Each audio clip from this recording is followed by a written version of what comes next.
What's up, nerds? I'm Wes. Today we are taking a trip to Santorini.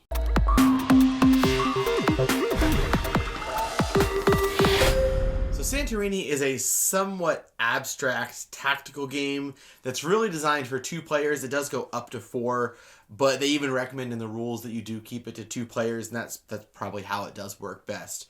And there is the theme to it that is Santorini, and there's the beautiful cities, and if you've ever seen Santorini in Greece, you recognize like the white buildings with the blue domes, but the game really is abstract. The theming of it is beautiful, even though it doesn't really come through in the gameplay at all.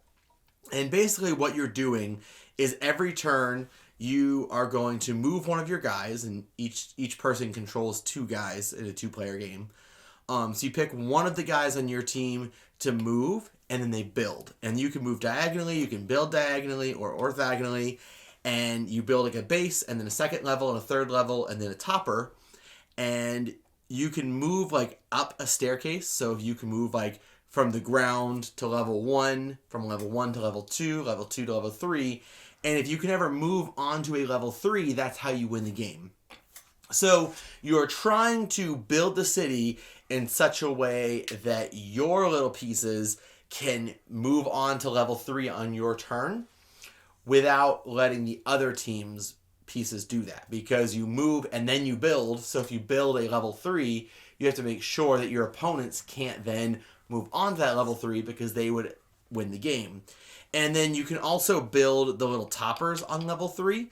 So if your opponent goes and builds level 3 and you can't move onto it, but you are adjacent to it, you can just put a topper on it and stop them from moving it. So you go back and forth, back and forth, back and forth, building out this little city until somebody either makes a mistake or you plan well enough to kind of build into a corner that only you can get into, and then you make it to level 3. One of the things that makes this a little bit more interesting as well, and I think it's actually like a more difficult variant where you introduce the god powers.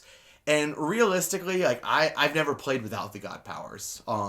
Like reading through the rules, I didn't think that playing without the god powers was really necessary. And maybe if you're playing it with someone who's younger, the game does say like 8 and up. So if you're playing with an 8-year-old, maybe you want to leave these out. But if you are like an adult nerd who is playing this game, then I would say just go straight to the god powers. And basically, these give your characters something extra that they can do. Like, in a lot of the pictures when I was playing with my wife, you'll see she had the ability to build a topper at any level. So she could cap level 2s and level 3s and make, like, it was easier for her to, like, block off areas so that I couldn't get to. Because if you can, like, get just your guy on one side of the board and then put cappers all the way across the middle, then I can't get to that side of the board, and therefore you are able to get to level 3 a lot easier without my interference. And you can see there's tons and tons and tons of these god cards here. So that is like the main variety of the game, is what god abilities that you're playing with. And again, there's a ton here, so you do get a lot of variety in the game. Now, Santorini was a game that was on Kickstarter, and I was actually like really enamored with the Kickstarter. The game just looks beautiful, and it is a game, like you can see this right here, like this is really cool. Like even the way that they have the board is up on this little like plastic mountainy thing, so it looks like it's kind of like floating in the sky, and you have these really nice like plastic components that you build the city out of, and you're like your little pawns are really cool people as well. So it's really beautiful game. That being said, when I did get a chance to finally play it, it was a little bit less than I thought it was going to be honest. Like, it was still a perfectly fun game.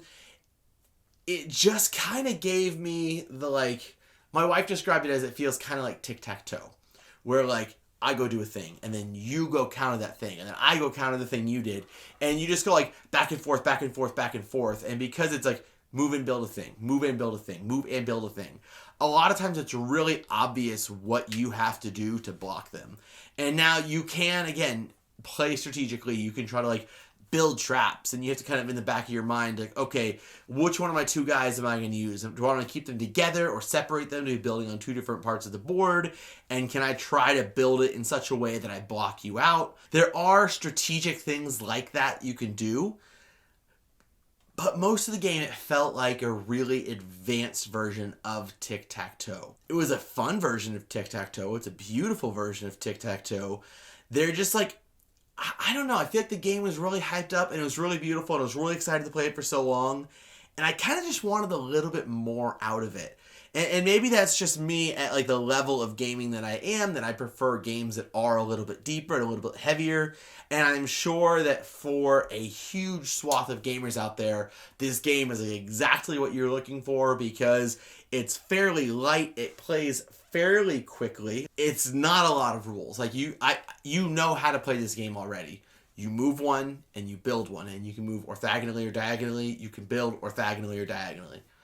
And that's basically the rules of the game, and you try to get to level 3. But if you have been seeing Santorini and you've been wanting a copy of this game and me describing that to you, you're like, actually, that sounds like kind of a fun game. I think that'd be a really good fit for me.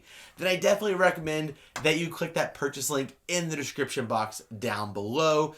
Again, I think this is going to be a game that a lot of people like, especially playing with younger kids. Like, I think this is going to be a great game to play with kids because it is like tic-tac-toe on steroids. It's that level up from that game that graduates them from playing games at Cracker Barrel to playing like board games with you. So again, if that's you, definitely click on that purchase link down there, get yourself a copy. And if you appreciate games that are like this, like physically impressive and beautiful, and like you just appreciate high quality components, then you'll probably appreciate a high quality table topper as well, which is why I think you should get one of these awesome game toppers like we have here in Neverboard Studios.